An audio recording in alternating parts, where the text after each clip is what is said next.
أعوذ بالله السميع العليم من الشيطان الرجيم. بسم الله الرحمن الرحيم. الحمد لله والصلاة والسلام على سيدنا رسول الله محمد ابن عبد الله وعلى آله وصحبه ومن والاه. سبحانك لا علم لنا إلا ما علمتنا إنك أنت العليم الحكيم. وتب علينا يا مولانا إنك أنت التواب الرحيم. وصلى الله على سيد المرسلين وعلى آله وصحبه أجمعين والحمد لله رب العالمين. وثم أما بعد. السلام عليكم ورحمة الله وبركاته. Alhamdulillah, segala puji dan syukur hanya sanya bagi Allah Subhanahu wa ta'ala atas limpah kurnia dan belas ihsan daripada Allah, diberikan kesempatan nikmat rahmatnya kepada kita di hari yang penuh dengan barakah, di hari yang terakhir daripada bulan Jamadil Akhir, dan kita akan memasuki bulan Syahrullahil Azim, Syahr Rajab pada malam ini insya-Allah taala.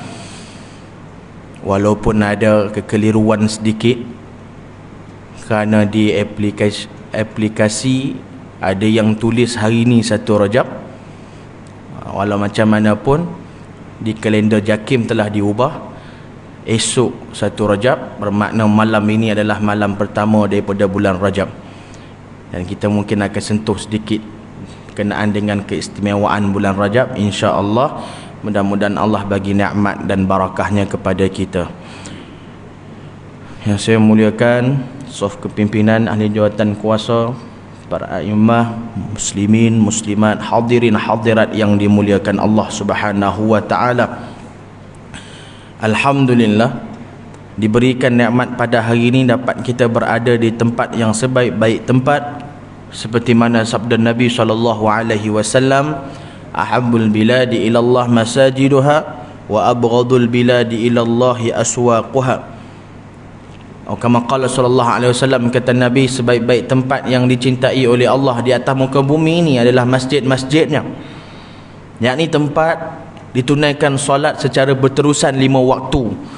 Walaupun istilahnya nama tempat kita surau, bukan masjid, tapi ia termasuk sekali.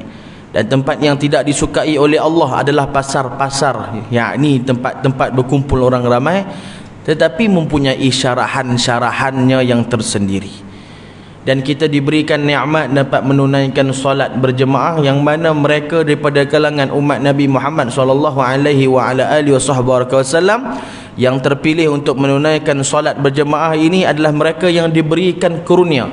Kerana Nabi SAW sebut dalam hadis, salatul jamaah tafdhulu salatul fadhi bi 27 darajah, kama qala sallallahu alaihi wasallam. Kata Nabi, sembahyang secara berjemaah itu pahalanya melebihi daripada sembahyang sendirian dengan 27 kali ganda pahala. Dan ulama menyebutkan 1 kali ganda pahala itu mencukupi ruang antara langit dan bumi. Maka bagaimana pula dengan 27 kali ganda? Dan kemudian semayang subuh berjemaah, mana ada sebut dalam hadis Nabi tentang semayang subuh, yakni semayang yang khusus. Man shalla isya fi jama'ah fa ka'annama qama nisfal lail, wa man shalla subuh fi jama'ah fa ka'annama shalla laila kullahu, kama qala sallallahu alaihi wasallam. Kata baginda Nabi, siapa yang semayang isyak secara berjemaah, bagi dia pahala umpama dia bangun separuh malam. Wa man shalla subuh fi jama'ah, dan siapa yang semayang subuh secara berjemaah, bagi dia pahala umpama dia semayang seluruh malam. Mana kemampuan kita nak semayang seluruh malam? Adakah kita ini sama seperti mana yang disebutkan seperti Al-Imam Ali Zainal Abidin Ibn Husain Ibn Ali Ibn Abi Talib radhiyallahu ta'ala anhum, cicit kepada baginda Rasul, anak kepada Imamul Akbar Sayyidina Husain yang bernama Imam Ali Zainal Abidin. Beliau digelar dengan gelaran As-Sujjad. Apakah maksudnya? Iaitu yang banyak sujud, bukan sajad. Itu nama tu samalah, nama tu maksudnya dia punya makna dia tu yang banyak sujud. Apakah sebab dia dipanggil dengan gelaran as-sujud yang banyak sujud? Kerana dia itu setiap malam sembahyang sunatnya 1000 rakaat. Hasil macam mana kita nak dapatkan nikmat itu? Nak dapatkan keberkatan sehingga mereka ini diberikan peluang merasai kelazatan dalam beribadah, kemanisan ketika beribadah.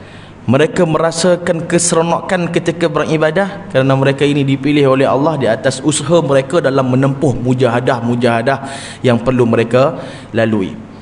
Maka kita semayang subuh berjemaah diberikan pahalanya umpama semayang seluruh malam. InsyaAllah mudah-mudahan Allah berikan kita pahala tersebut. Kemudian dalam hadis yang lain Nabi sebut basyiril masya'in fi dhulami ilal masajidi bin nuri tami yaumal qiyamah. Atau kama qala sallallahu. Nabi kata gembirakan kepada mereka yang berulang alik ke masjid untuk menunaikan solat dalam kegelapan malam. Maka ulama sebutkan iaitu isyak dan subuh. Mereka ini akan diberikan nur tam, mereka akan diberikan satu cahaya yang sempurna nanti di hari akhirat. Maksudnya mereka akan datang dengan cahaya yang terang benderang. Bukanlah bermakna menafikan semayang yang lain. Semayang yang lain tak perlu pergi masjid surau. Maksudnya setiap waktu, setiap masjid, setiap solat itu ada dia punya barakah-barakah dan ada kelebihan-kelebihannya yang Allah kurniakan. Tetapi Nabi sebutkan untuk isyak dengan subuh ni sebab apa? Sebab itu semayang yang paling payah sekali.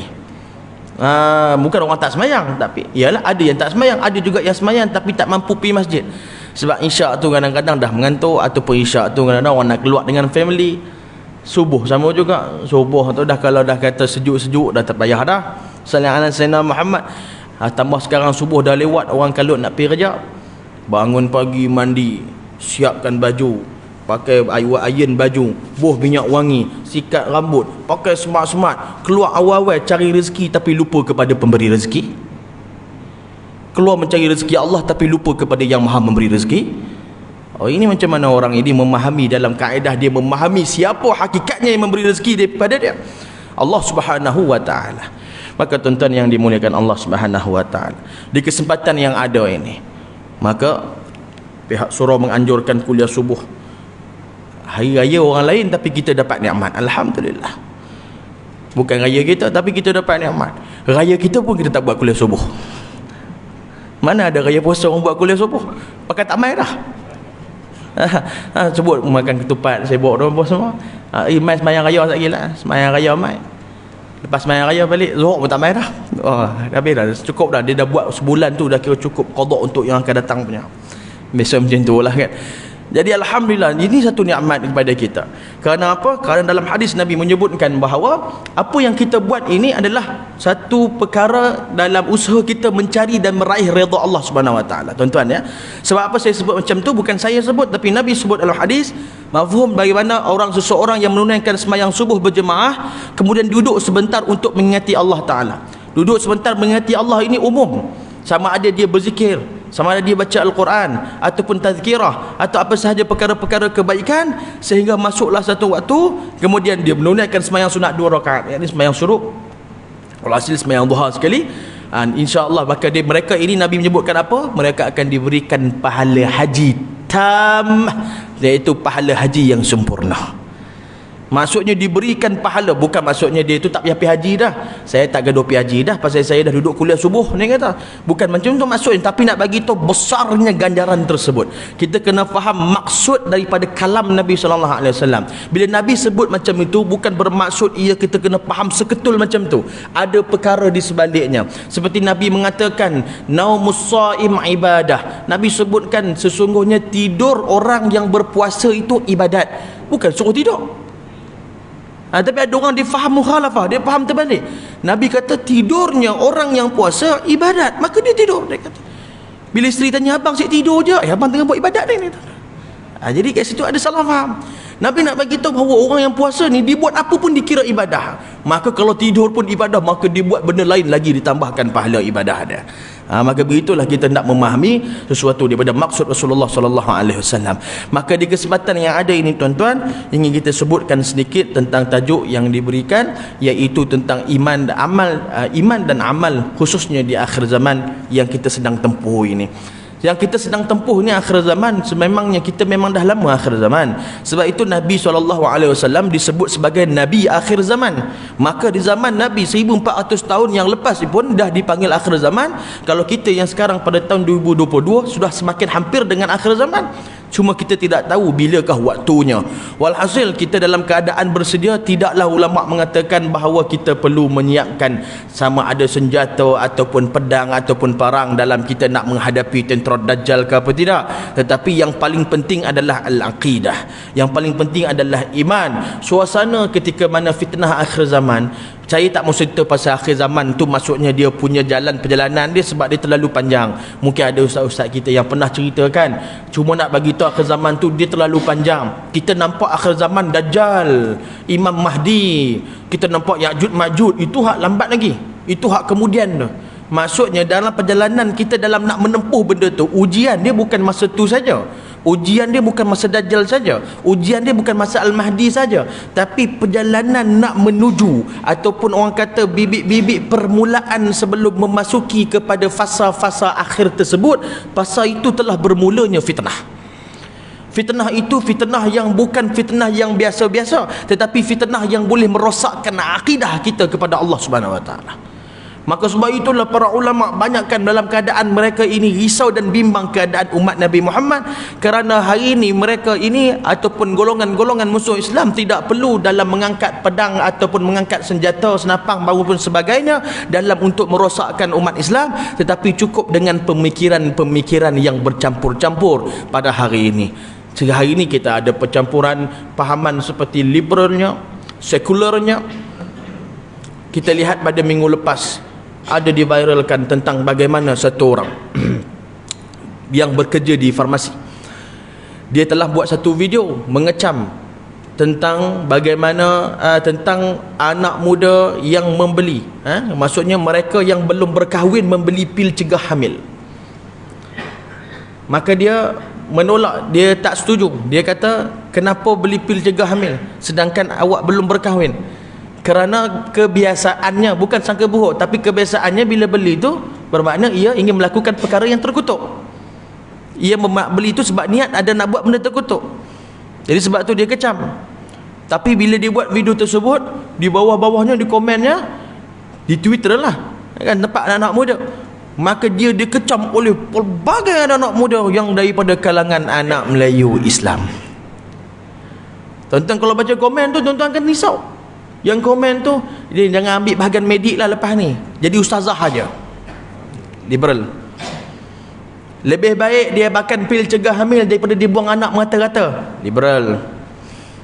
Ni fahaman rosak anak-anak muda kita. Tak perlu. Musuh Islam tak perlu datang ambil senapang macam di Palestin, tak perlu.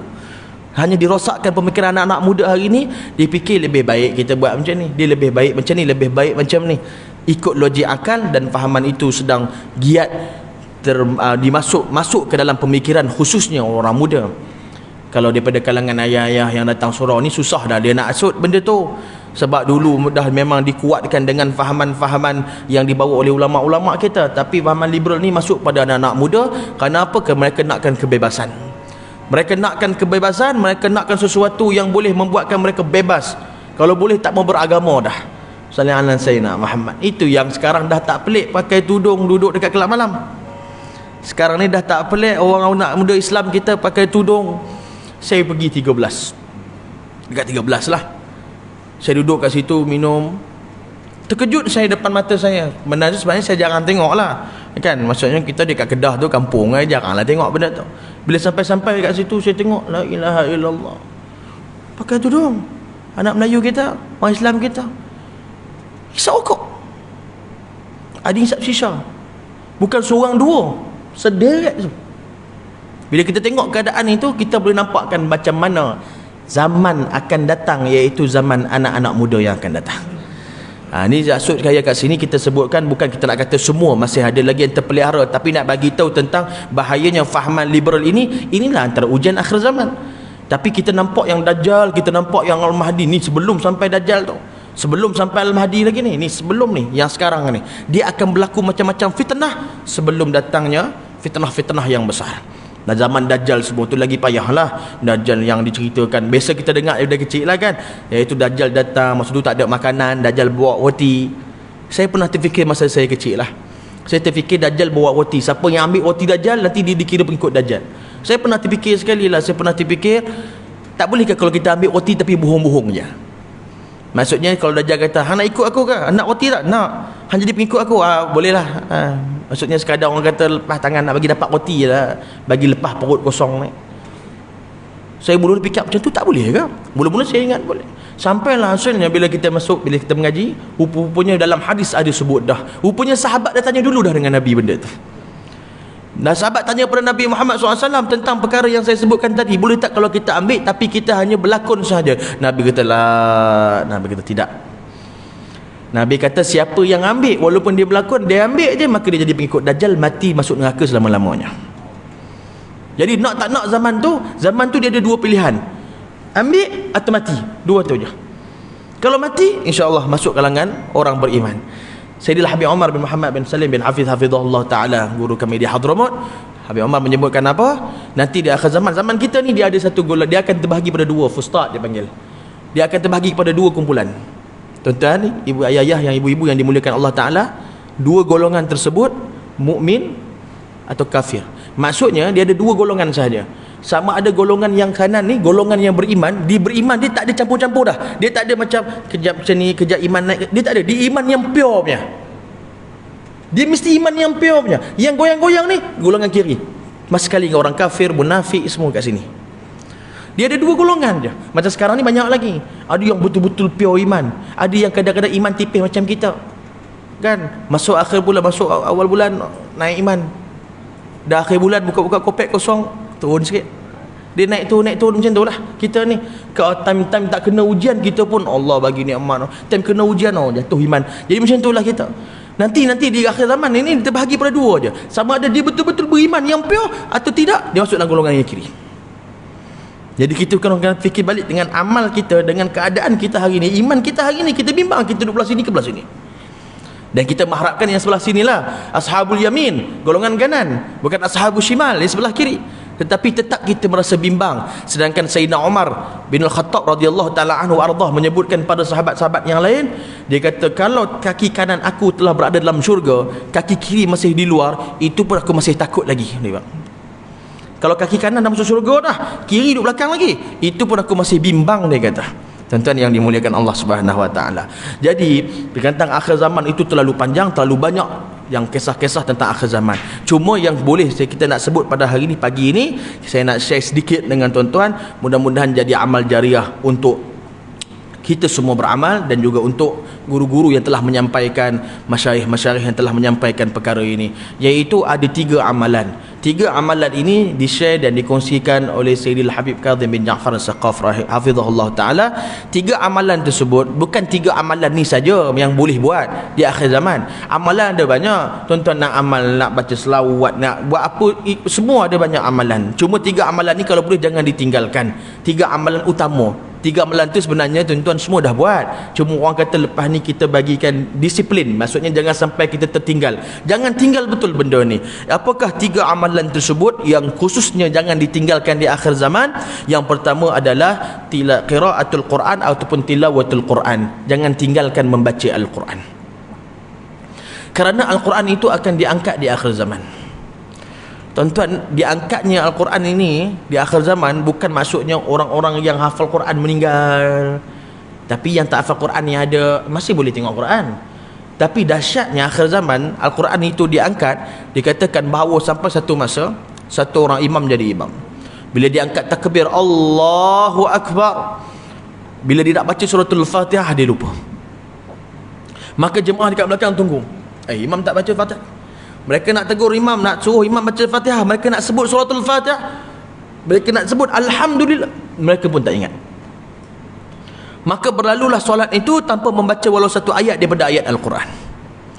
Kemudian selepas imam selesai memberi salam, kemudian imam pusing, Allahumma salli ala sayyidina Muhammad. Ini kalau dia sampai tahap imam lupa, makmum pun lupa.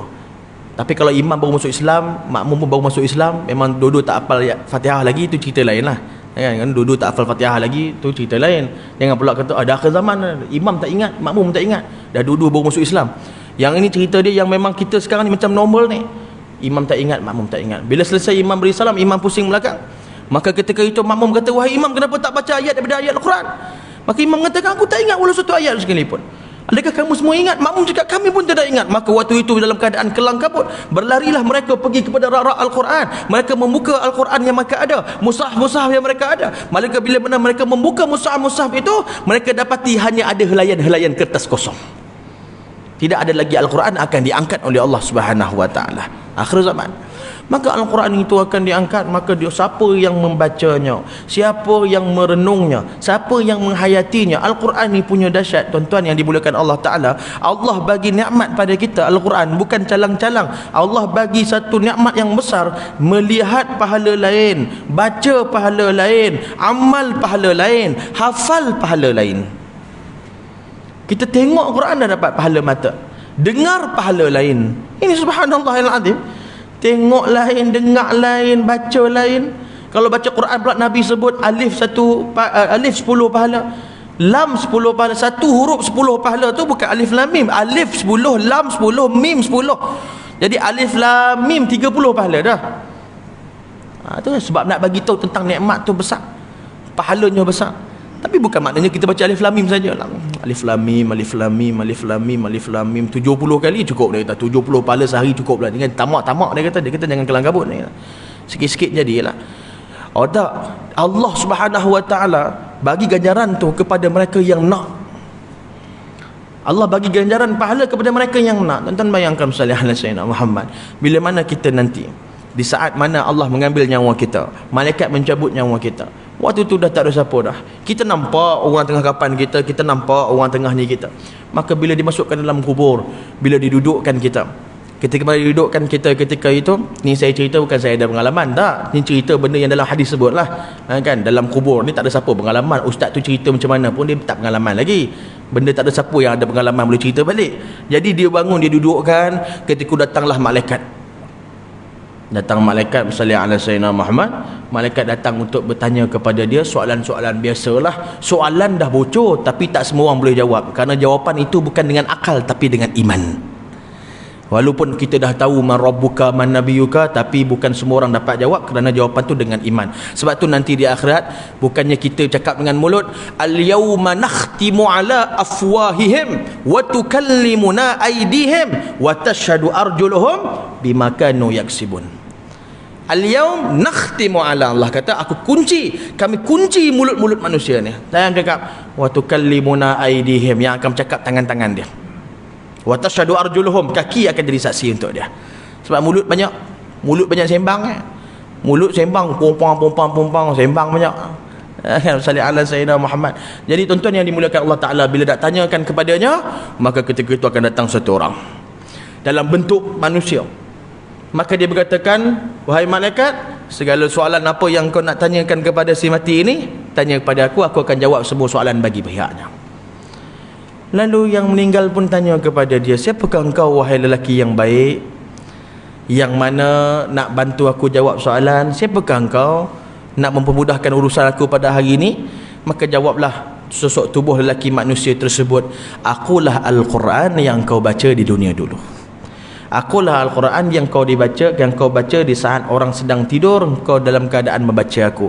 Kau basahkan lidah membaca aku. Al-Quran datang bagi syafaat, tuan-tuan yang dimuliakan Allah Subhanahu wa taala. Dan banyak lagi kelebihan-kelebihan bagi mereka yang mengamal dan menghafaz Al-Quran ataupun yang membaca Al-Quran. Lagi susah baca, lagi banyak pahala. Biqadri ma tata'anna tanalu ma tatamanna, kata Imam Malik. Lagi susah nak baca, lagi banyak pahala dia. Bukan maksudnya kalau itu biar tak lancar terus lah Ustaz, kalau dah lancar nanti pahala kurang. Bukan, maksudnya kesungguhan dalam kita mempelajari, makin susah kita nak sebut, lagi banyak pahala dia dalam kita usaha untuk mempelajari ayat-ayat Allah. Allah nanti malaikat tak tanya dalam Al-Quran lancar Quran ke tak. Malaikat tak tanya nanti baca Quran macam air laju ke tak. Malaikat tanya dalam kubur nanti belajar ke tak, mengaji ke tak, cuba baca ke tak. Nah, tu cerita ni dah sampai awal-awal. Saya bukan tak mau baca, saya tak lancar. Dah mengaji ke tak? Cuba ke tak? Dah cuba, maka pahala ada insya-Allah. Tapi malulah kita kalau buka News Straight Time tu baca bukan main derah Buka mana-mana buku-buku, baca-baca kitab, baca-baca buku bahasa Inggeris ni, rancak dia punya hebat nak. Bila baca Quran, malu dengan Allah Ta'ala. Tu lah. Malu dengan Allah Ta'ala. Bukan kita nak kata kat orang tu siapa tak. Bukan maksudnya mentang-mentang dia jadi imam, dia baca lancak, dia nak kata kat orang. Bukan. Ini satu nasihat untuk semua. Hatta yang orang macam saya sekalipun, saya menghafal Al-Quran pun, saya akan ditanya oleh Allah Ta'ala kalau saya tak mengulang Al-Quran.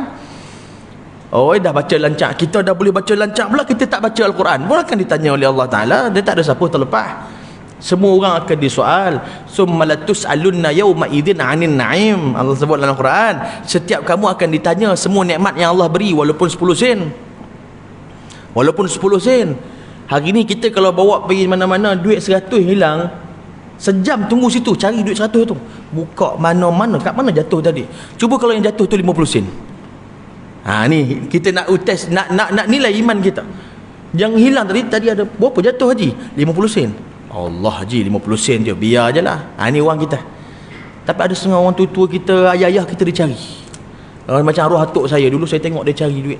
Dia cakap mes tak? Dia panggil atuk saya, Tok Wan saya. Masa tu umur dia 90 lebih dah. Dia suruh saya cari. Dia kata duit Tok Wan hilang dah, Pak. Cari tak.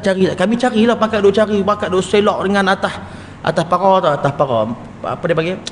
Tak apalah, nak terjemah payah. Jadi atas ni, jadi dibuka bawah kapet, selok kok cek semua. Cari. Lari kita tak tahu, Tok Wan tak tahu mana duit. Berapa yang hilang tu? Dia buat 2 kupang. 2 kupang. Cari bagi nak rak. Macam nak pecah peluh. Rupanya 2 kupang hilang. Tok Wan, 2 kupang Tok Wan. Biar lah. Tok Wan saya kata apa? Dia kata 2 kupang tu dari Allah. Takut kita dengan rezeki Allah 2 kupang tu kita buat lebih kurang, nanti Allah tak bagi dah. 2 kupang tu akan ditanya oleh Allah Subhanahu Wa Taala di hari akhirat. Berapa banyak kita dengan Allah Ta'ala kita buat main-main dalam bab rezeki, kita buat main-main dalam isu-isu benda-benda yang berkaitan dengan adab dengan Allah Subhanahu Wa Taala. Tuan-tuan yang dimuliakan Allah, jadi Al-Quran jangan ditinggalkan, dia akan diangkat. Yang kedua, jangan tinggalkan istighfar. Istighfar jangan tinggalkan, khususnya di akhir zaman ini, kerana kita akan berada di satu zaman yang mana tak boleh lari daripada dosa. Allah, orang dulu-dulu ni, zaman ayah-ayah ni dulu, nak lari daripada dosa tu duduklah kat mana-mana, orang kata jauh daripada orang ke, duduklah nak lari daripada dosa. Tapi kita ni akan memasuki fasa zaman, bila tak tahulah, tapi kita dah nampak dah sekarang ni situasi dia, kita dah tak boleh lari daripada dosa dah. Maksudnya sampai tahap macam tu, nak kata banyaknya dosa tu, sampai nak lari daripada dosa tu payah. Faham? Sampai tahap macam tu lah. Tuan-tuan pergi sini ada dosa, main surau tak semestinya buat pahala, kadang-kadang boleh buat dosa pula. Dia main semayang kat masjid, main semayang kat surau, tapi balik buat dosa. Macam mana tu? Bukan dia main semayang ke? Kadang-kadang main semayang tapi ada hasad dengan orang sebelah. Kadang-kadang main semayang tapi ada ngumpat orang kan, kita tak tahulah. Ni contoh, bukan kita nak kata siapa-siapa. Kita nak bagi tahu benda yang kita patut elak. Kadang-kadang main semayang, lagi 5 minit nak qomat, lagi 5 minit nak azan tu, dan sembang-sembang dengan orang sebelah. Hantar dah. Dia cerita pula. Cerita pasal orang lalu. Aku semalam tak tahu nak kata lah. Siapa? Inilah JK kita dah. Dia mula mengata contoh lah. Benda mungkin tak berlaku kat sini lah, tapi saya kata contoh benda yang mungkin berlaku. Kadang-kadang kita sembang dengan orang, kita sembang isu-isu yang benda yang tak sepatutnya. Jadi kadang-kadang kita main ke tempat yang baik, tapi kadang-kadang bawa balik itu benda yang bawa balik dosa dan kemurkaan daripada Allah Subhanahu Wa Taala. Jadi sebab tu kita kena berhati-hati, kerana selalukan banyakkan istighfar. Istighfar itu pula ulama menyebutkan ahyanan istighfaruna yahtaju ilal istighfar. Kadang-kadang istighfar kita memerlukan istighfar yang lain. Kadang-kadang istighfar yang kita istighfar tu memerlukan istighfar yang lain untuk istighfar ni. Macam mana tu? Sebab istighfar kita tu kadang-kadang ada dosa. Dia istighfar tapi dalam keadaan dosa. Macam mana ni katakan istighfar dalam keadaan dosa? Istighfar tu mungkin main-main. Kadang-kadang ada orang tengok maksiat, tengok benda-benda yang tak sepatutnya. Kadang-kadang dia tengok apa-apa benda yang tak baik. Contohlah orang lelaki tengok aurat. Nampak ada satu orang perempuan lalu tak tutup aurat. Kita kadang-kadang tengok tu mulut istighfar, astaghfirullahalazim, singkatnya baju dia. Sambil istighfar tu, sambil tengok tu. Anda faham soalan saya Muhammad? Orang lelaki kita tak boleh tipu mata kita. Sebab tu saya setiap kali lepas sembahyang saya baca doa, Allahumma hafadh qulubana minan nifaq. Ya Allah, jagalah hati kami daripada nifaq. Wahfadh lisanana minal kidhib. Jagalah lidah kami daripada berdusta. Wahfadh a'yunina min kha'inatal a'yun. Jagalah mata kami daripada pandangan mata-mata, daripada pandangan-pandangan khianat. Pandangan khianat ni orang tak nampak, tapi sebenarnya dia tengah melihat benda yang tak baik. Kadang-kadang orang tak nampak benda tu. Orang tak tahu pun kita sebenarnya tengah tengok benda yang tak baik. Kita je tahu, dengan Allah tahu. Kita sedang melihat benda yang tak sepatutnya. Kadang-kadang istighfar dalam keadaan berdosa. Contohnya sebagai seorang anak, dia ada mak ayah yang tua. Mak ayah orang tu tua. Bila orang tu semakin tua, maka summa radadnahu asfala safilin. Allah kembalikan dia itu seperti mana mula-mula dulu. Maksudnya dia semakin tua. Minta maaf yang ayah yang kita sebut ni, kita sebut hakikat. Kadang-kadang semakin umurnya bertambah, semakin keanak-anakan. Dia macam tu. Sebab dia macam kembali pada muda-muda dulu. Dia bukan apa sangat. Kadang-kadang mak ayah yang tua-tua ni kadang dia telefon anak-anak dia, "Kau kenapa? Kau tak cuti ke?" Tu hin suruh balik tu. Kadang-kadang anak tak faham. Tak cuti lagi mak. Dia hin suruh balik, dia teringat anak dia. Anak-anak yang menyeksa ibu-ibu dengan kerinduan kepada dia, itulah anak yang derhaka sebenarnya. Tapi dia tak perasan. Kadang-kadang dia jaga mak ayah yang tua, mak ayah dia sakit, kadang-kadang dia tak apa sihat, ada pula yang kadang-kadang on off pula, minta maaf ya, yang tak dah ingat-ingat lupa. Dia jaga mak ayah yang macam tu, memang ujian dia besar lah. Bila dia jaga mak ayah yang tua-tua macam tu, maksudnya dia punya ingatan pun ingat tak ingat dah. Jadi bila dia balik tengok-tengok mak dia makan tumpah ke, ataupun kencing ke, ataupun macam mana kena kapet, dia balik-balik kerja, astaghfirullahalazim, dosa. Dia sebut nama Allah tapi berdosa dia. Dia sebut nama Allah tapi derhaka dia. Dia sebut nama Allah tapi dalam ketika mana sebut nama Allah, dalam kemurkaan Allah Subhanahu wa taala. Macam mana dia boleh angkat suara astaghfirullah ayah? Kenapa ayah ni? Dia sebenarnya sedang istighfar, tapi istighfar itu berdosa. Wala taqul lahuma uffin. Allah kata jangan buat pun pada mak ayah kamu. Hatta dia kafir sekalipun kamu tak boleh dekat dia. Apatah lagi mak ayah Islam. Kena sabarlah. Dia sebenarnya benda dia jaga mak ayah dia yang semakin uzur, semakin tua, sebenarnya itu adalah benda yang sama, berulang balik je. Itulah kita masa kecil. Dia ulang balik, Allah terbalikkan je. Dulu mak ayah jaga macam ni, sama duk berangit atas ni, duk buat perangai, duk menangis, nak apa-apa menangis. Sekarang terbalikkan balik je. Sekarang jaga balik mak ayah, itu aja. La haula wala quwata illa billahil azim. Kadang-kadang sebut nama Allah, kadang-kadang sebut nama Allah main-main. Macam rancangan-rancangan yang dekat TV, Maharaja Lawak lah, apa segala, apa semua mendatang tu. Saya terus terang, dari dulu saya cukup tak berkenan program-program tu. Itu program yang paling bodoh dilakukan oleh orang-orang yang bodoh, dalam majlis yang bodoh. Minta maaf tuan-tuan. Buat pertandingan lawak, hatta orang kafir tidak menjadikan agama sebagai bahan lawak atau pentas, tapi orang Islam boleh buat bahan lawak atau pentas pakai jubah bau janggut. Ini puak-puak ini, mereka ini adalah puak-puak yang tak mengaji, puak-puak yang jahil. Saya dari dulu saya cakap benda ni, hatta di Facebook ke apa saya cakap.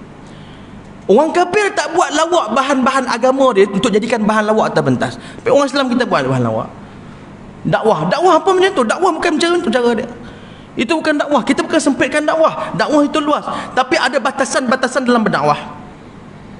Bukannya dengan membaca ayat Quran atau pentah dengan cara buat lawak bagi orang gelak, itu bukan cara dia. Istihza nama dia. Itu main-main dengan agama Allah Subhanahu wa taala. Hari ni orang ni buat lawak kat atas tu. Hari ni orang boleh berlakon, buat jadi ustaz atau pentah untuk buat lawak. La haula wala quwata illa. Maksudnya orang Islam sendiri yang membusukkan nama agama dia sendiri. Tak perlu orang agama lain ganggu agama kita, tak perlu. Tapi orang kita sendiri kadang-kadang buat benda buruk, kesan buruk kepada agama kita sendiri. La haula wala. Penat ulama-ulama kita berdakwah, penat tok-tok guru kita kat pondok-pondok berdakwah, penat para pendakwah datang daripada luar negara untuk sampaikan agama, tapi hari ini dikocak-kacikkan oleh musuh dengan merosakkan pemikiran agama pada anak-anak muda kita dan pada orang Islam kita sendiri. Wal a'yadzu billah. Tuan yang dimuliakan Allah Subhanahu wa taala. Ini pahaman liberal. Daripada drama-drama, daripada semua tak. Semua benda berlaku. Nak buat cerita jahat-jahat sikit, nak buat cerita kononnya nak bagi tahu tentang kebaikan, kononnya nak cerita tentang pengajaran. Tapi contoh dia ambilnya buat cerita pasal tahfiz. Dia tak buat cerita pasal sekolah-sekolah biasa. Dia buat cerita pasal sekolah tahfiz, berlakunya buli sekolah tahfiz. Hatta hari ni kalau keluar berita pun, kalau dia highlight kan, pelajar tahfiz ditangkap, pelajar pondok, dia tak keluar pelajar sekolah menengah dia. Kalau yang lain dia tulis tu pelajar bawah umur. Tapi kalau tahfiz, pelajar tahfiz. Kalau pondok, pelajar pondok. Kalau ustaz. Dia tak tulis. Kalau engineer dia tak tulis engineer, dia tangkap akhlak. Kalau ustaz dia tangkap akhlak. Itu liberal. merosakkan pemikiran sedikit demi sedikit sampai orang mula jauh daripada agama. Tuan-tuan, salih ala sayyidina Muhammad. Tidak, tak buatlah drama. Boleh buat drama pasal apa? Drama pasal yang pakai tudung labur jahat, yang jadi pelacur baik. Ini dalam drama Melayu. Tapi bila kita cakap, nanti orang kata sempitlah pemikiran. Bukan sempit. Kita tak mau agama kita itu diringan-ringankan, dipermain-mainkan. Agama ini mempunyai kemuliaan. Agama Islam itu dibawa oleh baginda Nabi SAW. Paling tidak pun kita ada satu rasa sanjung dan sayang pada agama yang Allah anugerahkan pada kita. Tuan-tuan yang dimuliakan Allah Ta'ala, kita pergi negara lain banyak yang dah mula kocak-kacik. Ada yang dekat negara Arab dah mula bergaduh sesama sendiri. Mereka dah berperang dah macam. Tapi Alhamdulillah di Nusantara ni Allah jaga agama ni. Bukankah ni satu nikmat untuk kita? Teruk-teruk orang kita pun, tapi Alhamdulillah, maksudnya agama masih berjalan lagi. Ini Alhamdulillah rezeki kita. Maksudnya nikmat Allah beri kepada kita. Adat-adat Islam yang dah dimasukkan ke dalam adat-adat Melayu sampai hari ini terjaga. Minta maaf saya tanya tuan-tuan, ada tak tuan-tuan pakai kopiah, nampak orang pakai kopiah masuk kelab malam? Alhamdulillah tak ada benda tu kat tempat kita. Tak berlaku. Sebab apa? Sebab ini dipandang sebagai mahkota. Nak bagi tahu adat-adat Islam tu dah masuk ke dalam adat-adat budaya orang Melayu kita, dan benda tu terjaga sampai hari ini. Tuan-tuan takkan jumpa orang pakai baju Melayu masuk kelab malam, insya-Allah tak. Kalau jumpa tuan-tuan beritahu. Setakat ini tak jumpa. Tapi di negara Arab pakaian jubah tu jadi benda apa? Jadi budaya. Tapi tak jadi melamakan Islam. Sebab tu dia orang boleh pakai jubah masuk konsert-konsert. Ada konsert dia menari pakai jubah. Kau perempuan, orang lelaki pakai jubah. Jadi orang kata tempat kita Alhamdulillah masih terjaga lagi benda tu. Ini nak bagi tahu Allah bagi nikmat, Allah jaga agama ni di tempat kita. InsyaAllah tuan-tuan yang dimuliakan Allah Ta'ala, jangan tinggalkan istighfar. Dan yang ketiga, jangan tinggalkan salawat kepada baginda Nabi SAW. Dalam kita memahami makna selawat, dalam kita memahami nak meneladani tentang selawat ini, iaitu kita perlu kenal siapa yang kita selawat. Siapa orang yang kita berselawat kepadanya, iaitu Nabi Muhammad SAW. Allah sebut dalam Al-Quran, "Falladzina amanu bihi wa azzaruhu." Orang yang kamu beriman dengannya, iaitu Nabi Muhammad SAW. Wa azzaruhu, iaitu agungkan dia. Bukan agama lagi, bukan ni cerita ni bukan masalah agungkan apa sunnah ni sebelum tu. Wa azzaruhu, agungkan si pemiliknya, iaitu Nabi Muhammad dulu. Wa nasaruhu, bantu. Wattaba'u, kemudian ikut agama dia. Cuba kita faham hakikat ayat tersebut. Allah kata wa azzaruhu, kamu agungkan si pemilik dia, itu Nabi Muhammad. Maksudnya kenal Nabi Muhammad ni, kenal dia, agungkan baginda, cinta baginda. Tapi hari ni ada satu datang puak-puak mana-mana datang yang akhir zaman ni, tiba-tiba datang, jangan lebih-lebih dengan Nabi Muhammad, jangan taksub dengan Nabi Muhammad. La haula wala quwwata illa billahil azim. Saya kalau jumpa dengan orang-orang macam ni, saya tak layan. Dulu mula-mula, masa mula-mula balik mengaji dulu, masa dekat Johor lah, saya ni antara selalu ke depan lah. Kalau ada puak-puak lah, saya ke depan, siap tawarkan diri lagi. Jom debat kan. Kalau debat tak boleh, kita tumbuk je senang kan. Mana-mana nak debat dong, asyik nak debat. Tapi lama-lama lepas tu guru saya pesan, tak payahlah, supaya sembang dengan dindingnya ni. Supaya sembang dengan dinding, cakap lantun balik, tak payahlah. Kita sibukkan beramal, jangan sibuk berdebat. Berdebat buang masa, kita terlepas nak beramal, dah tak payah. Tapi kadang-kadang kita sedih, kita bukan nak berdebat, kita cuma nak bagi penerangan. Sedihlah sebab mereka tu saudara-saudara kita orang Islam. Tapi kadang-kadang pemikiran jadi rosak, jadi orang kata diselewengkan dengan fahaman-fahaman yang tak sepatutnya. Dan jangan lebih-lebih dengan Nabi Muhammad. Sahabat Nabi lebih-lebih dengan Nabi Muhammad. Allah Ta'ala memuji dengan lebih-lebih kepada Nabi Muhammad. Jadi Allah SWT sebut wa'azzaruh, muliakan Nabi Muhammad, maksudnya kenal dulu pemiliknya, iaitu kenal Rasulullah, agungkan Nabi Muhammad. Maka ketika itu kamu akan dapatlah kelazatan dan juga persalinan Nabi Muhammad, hakikat sidik, yakni kejujuran dalam kamu mengikut itu Nabi Muhammad SAW. Bila kita tengok dalam kisah Urwah bin Mas'ud As-Saqafi, ketika mana dihantar oleh puak Quraisy untuk pergi tengok Nabi, untuk pergi spy, pergi skodeng, bukan skodeng lah, spy lah, maksudnya nak tengok Nabi dengan para sahabat alaihim ridwanullah tabaraka wa ta'ala. Bila sampai saja, dia pun balik jumpa dengan puak Quraisy. Puak Quraisy kata, macam mana, apa yang kau nampak? Dia kata, aku telah pernah sampai di kaisarnya Persia, aku pernah pergi ke istana Rom, Tetapi apa yang aku lihat kali ini berbeza Muhammad dengan sahabat-sahabatnya. Kenapa? Apa yang kau lihat Muhammad dengan sahabat-sahabatnya? Ma ra'aitu ahada yuhibbu ahada ka hubbi ashabi Muhammadin Muhammada. Aku tak pernah melihat seseorang mencintai seseorang seperti mana sahabat-sahabat Muhammad mencintai Muhammad. Sehingga kan ada yang masuk Islam kerana melihat akan kasih sayang antara Nabi Muhammad dengan para sahabat radhiyallahu taala anhum wa ardahum. Inilah tuan-tuan yang dimuliakan Allah Subhanahu wa taala. Bila kita sebut berkenaan dengan isu Nabi Muhammad ini diagungkan, dikagumi, maksudnya kita memuliakan Nabi Muhammad itu, maksudnya dalam kita menyelusuri juga segala sunnah-sunnah dan adab-adab baginda sallallahu alaihi wasallam. Bila sebut pasal adab ini, tuan-tuan ya, minta maaf kalau saya sebut adab ni, ada setengah orang kita ingat adab ni ya dah jadi satu benda yang permanen dalam sebahagian pemikiran orang kita. Adab ni mereka yang perlu belajar adab adalah orang-orang muda ataupun minta maaf anak-anak kecil. Hari ni kalau orang kata anak-anak muda kita, anak tadika ke pasti ke, hantar budak-budak pergi sekolah kan, suruh pergi belajar adab.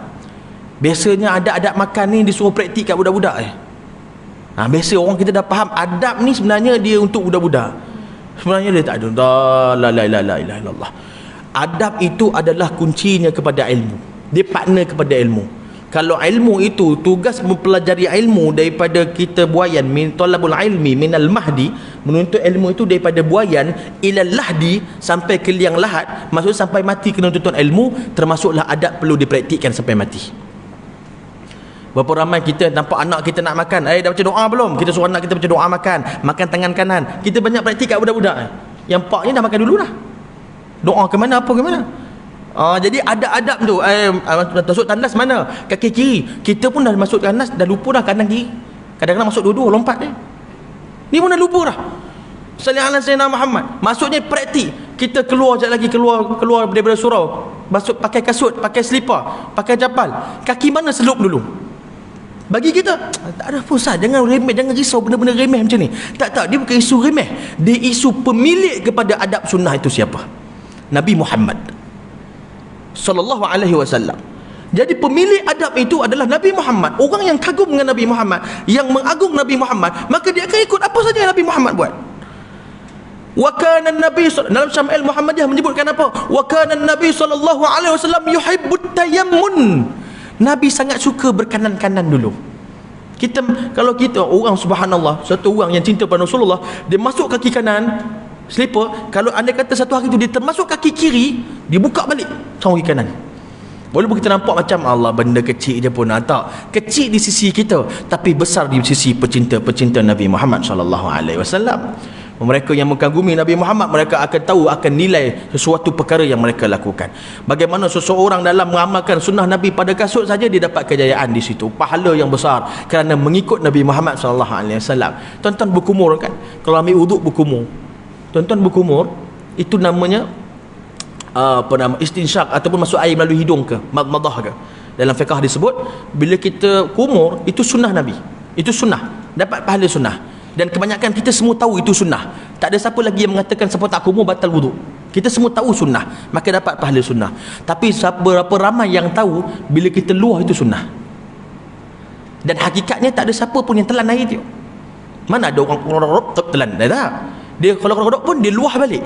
Luah balik tu pun telan. Minta maaf, luah balik itu pun sunnah. Minta maaf. Dia kata bukan luah tu memang kita akan luah Ustaz. Ya, tapi luah itu sunnah. Jadi apa beza dia? Bezanya sebelum ni kita buat, kita tak tahu tu sunnah, tak dapatlah pahala. Tapi lepas ni kita tahu yang kita luah tu sunnah, maka kita buat luah itu dengan niat sunnah, maka dapat pahala. Tapi bukannya perlu berniat sahaja aku luah, lama kemam air tu dalam mulut nanti, nak kena niat tu. Tak payah, luah tu kita tahu yang kita luah ni adalah sunnah, dapat pahala sunnah. Subhanallah. Ini kelebihan umat Nabi Muhammad sallallahu alaihi wasallam. Para sahabat sangat mengagumi Nabi Muhammad, mereka sangat mengagungkan Rasulullah sallallahu alaihi wasallam, sehingga kan para sahabat antaranya Sayyidatina Zusaibah binti Ka'ab, satu orang perempuan. Tadi kita orang lelaki ni cerita orang perempuan punya agung Nabi Muhammad, ikut ke peperangan Uhud. Masa dalam peperangan Uhud, tugas hakiki dia masak, sediakan makanan, sediakan ubat. Dia Ada orang perempuan lah duduk kat kemah belakang tu untuk sediakan peralatan-peralatan je. Tapi bila dia dapat dengar satu orang, Ibnu Gam'ah dia sebut apa? Mana Muhammad? Aku nak bunuh Muhammad. Aku takkan mati hari ni. Sama ada aku mati atau Muhammad mati. Waktu itu Nusaybah binti Ka'ab Al-Ansariyah mengambil pedangnya. Dia pun keluar untuk mempertahankan Nabi Muhammad. Asalnya dia adalah satu orang yang bertugas di bahagian belakang, tapi ke depan apabila mendengar nama kekasih Muhammad Rasulullah SAW akan dibunuh. Bila dia berada di depan, dia nampak Ibnu Gam'ah, dia pun pukul Ibnu Gam'ah, dia pukul, tapi tak mati sebab pakai baju besi. Dia katakan susahnya aku nak tembus sampai badan dia. Lalu datanglah satu pedang terus memukul dan akhirnya terkena pada bahagian tengkuknya. Lalu memancut-mancut darah, jatuh Nusaybah binti Ka'ab radhiyallahu anha wa ardaha. Datanglah anaknya datang untuk pegang luka, untuk tutup darah tu yang mancut-mancut tu, untuk balut, untuk rawat dia. Dia kata, tinggalkan aku, pergi jaga Rasulullah sallallahu alaihi wasallam. Dia kata ke anak dia, wahai anak, jangan kau pedulikan aku, jangan kau pedulikan mak, kau pergi tengok Nabi Muhammad, pergi jaga Nabi Muhammad, pergi pertahankan Nabi Muhammad sallallahu alaihi wasallam. Termasuklah Hindun, Sayyidatina Hindun, kita kata di Madinah, bukan Hindun yang di Makkah, yang Ibn Abu Sufyan, yang di Madinah. Ketika Nabi balik daripada perang Uhud, dia tanya, macam mana Rasulullah? Sebab dia tengok ramai sangat yang luka. Nabi Muhammad macam mana? Orang pun jumpa dengan dia, suami kau meninggal, suami kau syahid. Dia kata, suami aku syahid, mudah-mudahan Allah Ta'ala berikan pada aku ganjaran di atas kesabaran. Tapi bagi tu aku macam mana Rasulullah? Suami dia syahid, Rasulullah macam mana? Orang bagi tahu, betul datang pula orang kedua, minta maaf, orang yang sama, anak lelaki engkau pun syahid, mudah-mudahan Allah bagi ganjaran kepada kesabaran untuk aku, mudah-mudahan Allah bagi kesabaran pada aku. Rasulullah macam mana? Orang tu bagi tahu lagi, saudara lelaki engkau juga syahid, celakanya engkau, aku bertanyakan tentang Rasulullah, akan tetapi apa sahaja yang terjadi kepada ahli keluarga aku mohon pada Allah berikan kesabaran dan berikan mereka syurga. Akan tetapi yang aku tengah bimbangkan sekarang, bagaimana keadaan Rasulullah sallallahu alaihi wasallam. Subhanallahil azim, tuan-tuan yang dimuliakan Allah Subhanahu wa taala. Jadi kita menjaga praktikkan adab-adab itu. Ada satu kitab disebut kitab Adabul Islamiyah. Tebal dia tu, kalau kita buka muka surat pertama, kita tutup balik tuan-tuan. Buka muka surat pertama, kita boleh tutup balik. Sebab apa? Sebab dalam tu bila cerita pasal adab, rupanya banyak lagi yang kita belum praktikkan, tuan-tuan yang dimuliakan Allah Ta'ala. Saya bagi contoh lah tuan-tuan, praktik adab-adab yang kita belum praktikkan. Berapa ramai kita hari ni kita anggap benda biasa. Ada adab dengan mak ayah, adab dengan guru, adab dengan kawan, adab dengan jiran. Ini semua benda yang biasa tuan-tuan. Tapi berapa banyak kita yang tahu adab dengan binatang, adab dengan alam sekitar. Hari ni orang buka tingkap buang sampah, mana adab dengan alam sekitar? Mana akhlak kita dengan alam Allah Subhanahu wa taala, iaitu alam ini ciptaan Allah Taala. Kita hari ni bila nak meludah, ada tak kita fikirkan adab kita ketika mana kita meludah? Tu nak cerita pasal adab tu tinggi sebenarnya, tapi Nabi kita dah cerita dah. Sebab tu bila orang Yahudi duduk berjiran dengan sahabat Nabi, dia kata, "Hei, Nabi kau orang ni ajar apa? Nabi kau orang ajar apa?" Dia kata, maka sallallahu alaihi wasallam Muhammad, sahabat sebut apa? Nabi kami ajar benda yang sebesar-besarnya, setinggi-tingginya. Contohnya macam apa? Termasuklah ilmu dalam memimpin negara, semua Nabi kami ajar yang paling tinggi. Dan yang serendah-rendahnya, sampaikan buang air kecil, air besar dalam tandas pun Nabi kami ajar. Tak ada satu pun dalam kehidupan kita yang tak ada dalam sunnah Nabi. Semua dah ada. Cuma kita tinggal kita nak praktik tak praktik aja tuan-tuan yang dimuliakan Allah Subhanahu wa taala. Banyak sebenarnya dalam kita meludah. Berapa ramai hari ni orang nak ludah ikut dan dia, nak ludah, tak pernah ludah ya. Supo Bangla punya perangai, nak ludah ya. Kadang-kadang ada adab ni yang kita terlupa. Adab yang diajarkan oleh ulama kita melalui hadis Nabi, nak ludah ni first kali kepala tunduk, ludah sebelah kiri, jangan lepas, jangan lepaskan. Saya tak boleh nak tunjuk, mesti nak buat melaran, tapi nak beritahu lepaskan, dilepaskan slow gitu. Tapi kalau kehak biar laju sikit lah, cukup melambat sangat, orang tengok tak elok juga kan. Jadi kita lepaskan macam tu, jangan macam ni, jangan macam tu. Tidak ada adab. Tidak ada adab dengan siapa? Nak cerita pasal hakikat dia, tidak ada adab dengan Allah Subhanahu wa taala. Kita ni duk menghadap kanan kiri depan belakang, semua tengah menghadap Allah Taala ni. Semua tengah menghadap Allah Taala. Sebab tu almarhum Tuan Guru Haji Rifai rahimahullah taala, Tuan Guru ulama Kedah yang baru meninggal tahun lepas ke 2 tahun lepas. Dia cakap slow. Kalau cakap ceramah tu, bismillah, alhamdulillah, dia cakap macam tu. Kalau orang tanya kepada dia kenapa cakap slow, dia kata malu cakap kuat-kuat, Allah tengah tengok kita. Kita hari ni mana ada segan-segan macam tu. Tuan-tuan yang dimulakan Allah Ta'ala. Ni yang saya sebutkan ni sebab apa? Nak bagi tahu macam mana kita dalam nak menimbulkan rasa cinta kita dengan kita mempraktikkan adab-adab dan sunnah Nabi Muhammad SAW. Antara adab-adabnya. Lagi satu saya nak share dengan tuan-tuan. Minta maaf lah, jangan terasa kita sebut benda hakikat, kita sebut benda kebenaran. Saya tak ada niat nak menegur, nak tunjuk saya pandai ke tak. Tapi saya nak bagi tahu ni, saya rasa sebagai kita punya ambil iktibar lah. Yang saya perasan, saya rasa saya perlu bagi tahu. Saya perasan banyak di kalangan kita dekat sini, bukan semua, tapi kadang-kadang ada yang buat benda tu. Bila mana bila dah qomat, kita kadang-kadang ada yang lambat sangat bangun. Maka itu kurang sikit. Maksudnya daripada bersalahan dengan sunnah Nabi Muhammad. Kalau boleh kita ubah sikit lah. Kalau boleh. Saya tak, jangan salah faham. Saya tak cakap haram, saya tak cakap kata salah ke berdosa, tak. Cuma adabnya bila mana seseorang, tuan-tuan bayangkan kalau tuan-tuan nak pergi mana-mana, tuan-tuan sebagai mak ayah, tuan-tuan pun panggil anak-anak, jom masuk kereta. Nak pergi dah ni. Anak-anak boleh duduk lagi, main telefon lagi, sembang dulu. Tuan-tuan tak masuk ke? Tuan-tuan masuk, tuan-tuan dah jadi lain lah. Pegang telinga, tarik betul tak? Sallallahu alaihi wasallam Muhammad. Aku panggil dari tadi tak masuk-masuk lagi. Apa ni? Marah kita sebagai mak ayah. Jadi bila adabnya, bila dah qomat, kalau boleh jangan lambat-lambat lagi dah. Kalau boleh lah. Paling afdalnya, saya tengok benda ni yang berlaku masa mana saya di Hadramut, guru-guru di sana, ulama-ulama di sana, biasanya Allahu Akbar, dia dah bangun dah. Itu paling afdal. Lambat-lambat pun sunnahnya qad qamati solah, dia dah bangun. Paling last lah ulama sebut la ilaha illallah, terus bangun. Baca doa tu berdiri kalau boleh. Sebab apa? Kita nak kejar takbiratul ula bersama dengan imam. Jangan tuan-tuan rumah, Sayyidina Abdul Rahman bin Auf pernah menangis teresak-esak sebab terlepas takbir. Bukan terlepas rakaat, terlepas takbir dengan imam. Bila imam Allahu Akbar, kita pun Allahu Akbar selalu dah. Jangan lambat lagi dah. Kalau boleh yang itu, kalau bolehlah kita amalkan. Dia tidak haram, dia tidak berdosa, tapi kita rasa macam kurang adab dengan Allah bila mana dah dipanggil seruan, jom menghadap Allah, relax loh, rasa macam tu. Adab kita dengan Allah Subhanahu Wa Taala. Kalau boleh kita praktikkanlah, kalau boleh. Dan kalau boleh cepatkan sedikit kita penuhkan soft di hadapan. Dia soft dalam bab tawaduk, tak ada untuk soft. Dalam tawaduk tak ada, dalam soft tak ada tawaduk. Ini bukan saya sebut, ini boleh tuan-tuan tengok dalam mana-mana kita. Maksud saya tawaduk dalam soft ni macam mana? Kita pun dahulukan orang, sila ke depan. Tak ada. Khairu sufuf rijali awwaluha, kata Nabi. Sebaik-baik soft bagi orang lelaki adalah yang paling depan. Lagi depan lagi banyak pahala. Jangan depan dari imam dah. Dari depan dari imam, siapa nak imam? Jadi paling depan paling banyak pahala. Melainkan kita sebagai orang muda, kita nampak sebelah kita ada orang yang lebih tua, memang adab dia silakan. Dia tak mau, terus. Ni tak duduk lawan tolak, silalah. Sila habis mayang duduk sila-sila, tak jadi apa.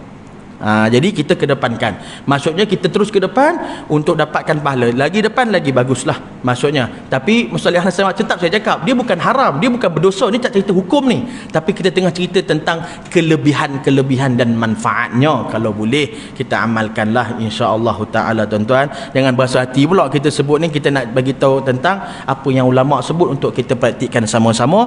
Dan mudah-mudahan malam ini masuknya awal Rejab, maka kita dapat berbanyakkan amalan kita. Antara amalan kalau boleh jangan tinggalkan, dia ada banyak amalan ulama, tapi zikir jangan lupa, iaitu istighfar, Rabbighfirli warhamni watub alayya. Ini ulama kita dah amalkan dah beratus tahun dah baca yang itu, Rabbighfirli warhamni watub alayya, Rabbighfirli warhamni watub alayya, Rabbighfirli warhamni watub alayya.